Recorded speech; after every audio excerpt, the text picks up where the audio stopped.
जी sir, अपना नाम बताइए। श्रीमान, मैं रिटायर्ड फौजी हूँ। मेरा नाम शाहिद है। खत्ता खेड़ी सहारनपुर का रहने वाला हूँ।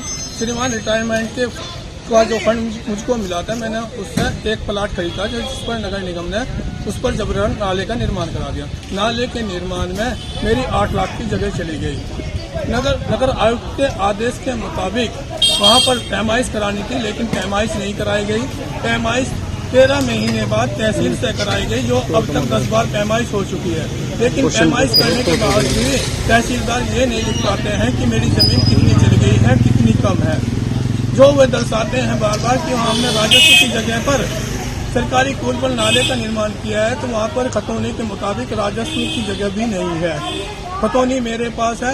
ये सिर्फ जो है मुझे गुमराह किया जा रहा है। पिछले 3 साल से 1500 से ज्यादा IGRS मेरी सरकारी पोर्टल पर है। नगर निगम में सुनवाई होती नहीं है। नगर आयुक्त साहब के पास जाता हूँ, पूरे दिन बैठा रहता हूँ, मुझे धक्के मार के बाहर कर दिया जाता है।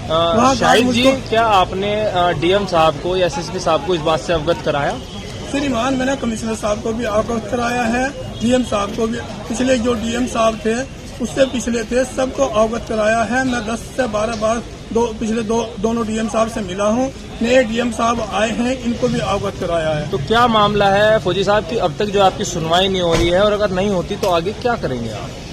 श्रीमान, अगर मेरी सुनवाई नहीं होती है तो मैं आगे लखनऊ जाऊंगा, सेम वर्दी में ही सेम स्टिकर लगा के जाऊंगा। क्यों मेरी सुनवाई नहीं हो रही है? एक बार मैं गया था लखनऊ, लेकिन मुख्यमंत्री कार्यालय में मेरी मुलाकात नहीं हो पाई थी। वहाँ से भी मेरी शिकायत आई है और वो भी ऐसे ही निस्तारित हो गई। अच्छा फौजी साहब, आपने लिखा है फौजी को मृत्यु दंड या अधिकारियों से इंसाफ, क्या है ये, क्या चीज करेंगे सर? श्रीमान, जब मेरे साथ इंसाफ नहीं हो रहा है, अधिकारी इंसाफ नहीं करना चाहते हैं, तो मुझे मृत्यु दंड दे दीजिए। मैं क्यों गुमराह हूँ बार बार, क्यों चक्कर काटूं? अब मुझे भी अपने बीवी बच्चे पालने हैं, तो मैं क्यों अपनी नौकरी छोड़ के आऊँ? मैं जहाँ नौकरी करता हूँ 1500 रुपये रोज के, मेरी दिहाड़ी मारी जाती है।